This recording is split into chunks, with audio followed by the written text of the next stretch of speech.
prayer one of those things that you just can't get into no matter how hard you try?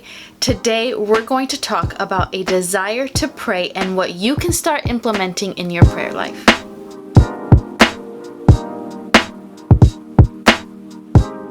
Hi everybody, welcome to Vine Media. My name is Alexis and we love to see others get closer to Jesus. Today I want to talk about the spiritual rhythm of prayer and answer an important question that many believers may have a problem admitting, which is, what if I have no desire to pray?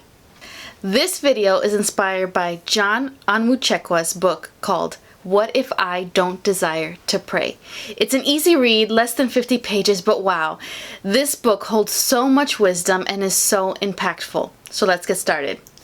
If we're being honest, this is something that I think all believers wrestle with, even myself.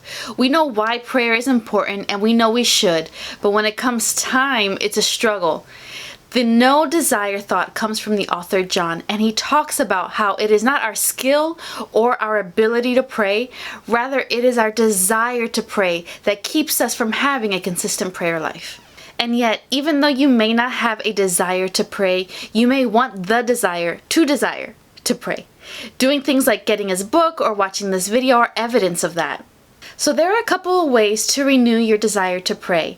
And the first one is to focus on who Christ is and his resurrection. The saving power of Christ can be enough to stir something in us and remind us of why we ought to want to talk to him. Another way to build our desire to pray is by joining in communal prayer. If you are a part of a church gathering for prayer nights or worship nights, these things remind us of how to pray and what to pray for. I love how the book says that a passion for prayer is most often caught than taught. So if you are a part of a local church, you may know this to be true. So with a realization that we won't always have a desire to pray, and knowing that some believers may experience no desire to pray, we want to talk about all the ways that we can incorporate prayer into our daily routines. So how should I pray? When we think about prayer, a lot of times we think of one way. Most people have a vision of someone tucked away in a room or in a closet, kneeling at their beds or by their couch, usually with no distractions. And this is a great way to pray, and it has its moments. However, there are more ways to incorporate prayer in your life. I have a few additional ways that I pray. One of the biggest methods is through a journal. I have notebooks and journals full of prayers and words to the Lord. Some of these pages have praise, thanking and worshiping him. Other days are filled with requests and questions and anxious thoughts. There were times where I cried and wrote, other times where I was angry and wrote. However, they were all from the heart and all moments that I had with the Lord.